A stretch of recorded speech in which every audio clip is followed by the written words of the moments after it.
What's up? My name is Don. This is my first YouTube video. Some of my friends call me Duke, but my name is Don. I'm a nationwide wholesaler.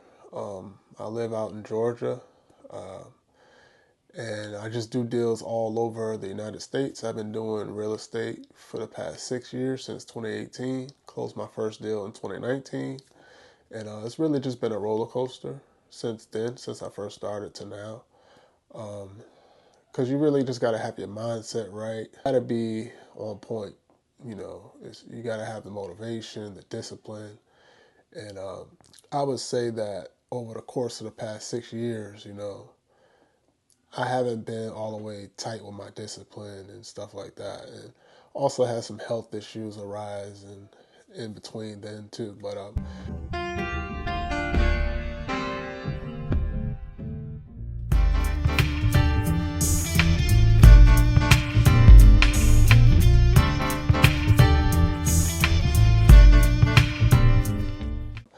let's get to a deal that I was doing a couple months ago, man. And it was but it wasn't a regular assignment or double close. It was a novation deal that just went south, man. And it was a deal out in Colorado, what they call the western slopes of Colorado, closer to Utah area. And it was it was farmland. It was 20 acres. It was a mobile home on 20 acres, and it had irrigated land, and it was highly sought after. And the lady called me. First off, my marketing. I use Facebook ads for marketing, and we'll get to that. I'll start talking about that in later videos. But I use Facebook marketing to get all my nationwide leads. So yeah, so that deal, man. The lady who called me, she was in foreclosure and pre-foreclosure. An attorney was doing a non-judicial foreclosure on the property. So basically, his company put a roof on the property a couple years ago, and the seller never paid him back. So he ended up doing a pre-foreclosure on the property. And so, you know me, I'm a wholesaler, entrepreneur. What I do is I help sellers out of distress situations. So she called me. When she called me, I started running comps. She wanted 400,000, and I seen properties selling for 700 to a million, 700,000 to a million in the area. So immediately, I gave her what she wanted, and she told me the only thing it needed was a deck, and she was truthful about that, and we went under contract. And I have a broker out in Colorado that he listed the property, and we ended up getting pictures to the property, and then he ended up listing it, and then within a couple of days we had a buyer go see the property, and we listed it for 550. Mind you, I had it under contract for 400, so we listed it for 550,000. And we had a buyer within 2-3 days go see it after we had got the pictures posted. And I think it was like on a Thursday or something. And then on Saturday, we got an offer from that buyer for 480,000. So that's an 80K spread. After I paid the buyer's brokerage and the seller's and my brokerage, I was ended up with around $56,000. So I was like, cool, that's that's a nice deal, pretty big deal. Yeah, and then as it goes on, and the seller is just, she's cool. She's appreciating everything that I'm doing to help her out. And so I had with this deal is that the attorney, I was in contact with him, and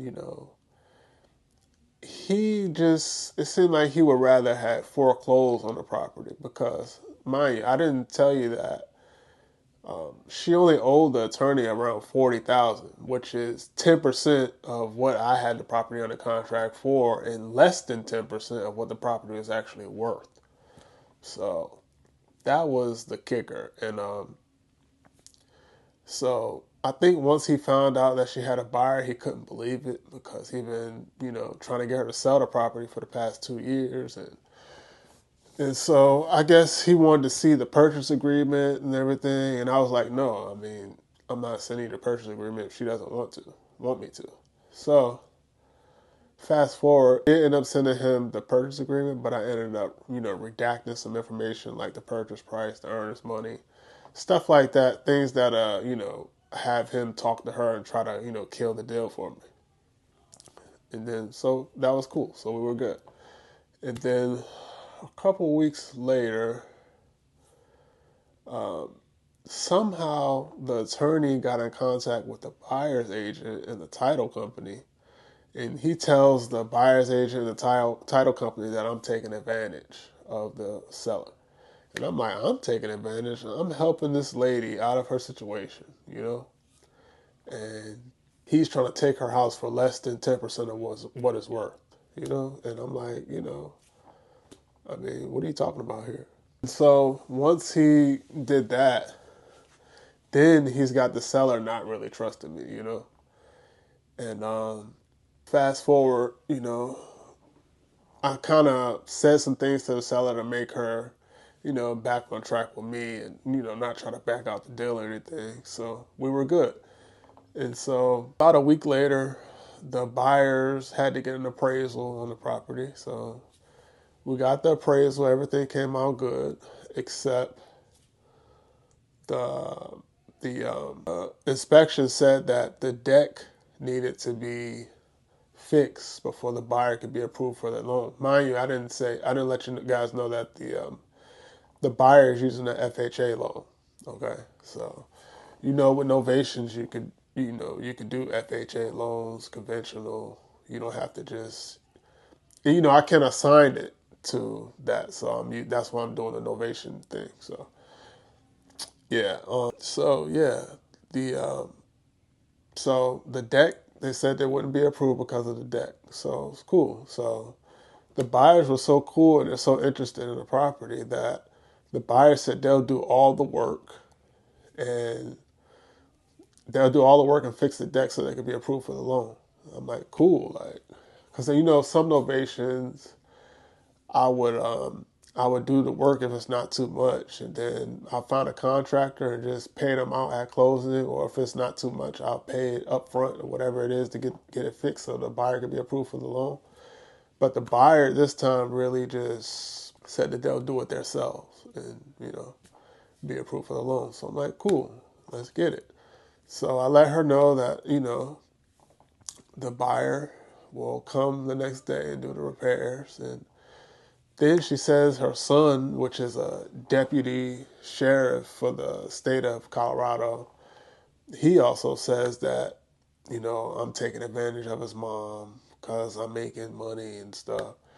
But mind you, like I said, I do this for a living. I help sellers, I put the whole transaction together, This lady, if it wasn't for me, this lady would be losing her house for $40,000, and the house is worth over $400,000, So I feel like I deserve, and that I'm blessed to be doing this, and I'm blessed for doing this and rewarded later, like. I've been doing these deals for a long time. I've been doing real estate for a long time. But some sellers, they have that resentment. They don't understand. And it's really made me not like dealing with foreclosure leads because they're delusional. If you keep dealing with delusional people, things will happen. Things will mess up, So, long story short, after her son said all that and stuff, she ended up not texting me back anymore. Like, just ghosted me.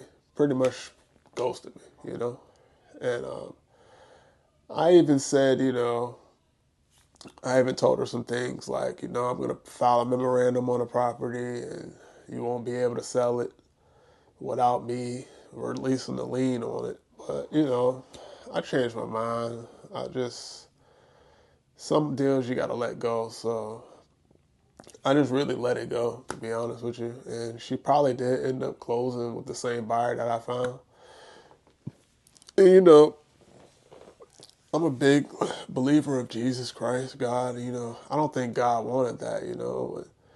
This lady was already dealing with health issues as well. I think she had kidney disease, she had heart failure, she was going for dialysis. And I didn't want to put any more pressure on her, any more stress on her than she already had. So I really just let it go. A $56,000 deal, I just straight up let go. And it's all good. And this is just, the when I say roller coaster, like up, then down. Like it's just how the business goes, and you just got to keep going.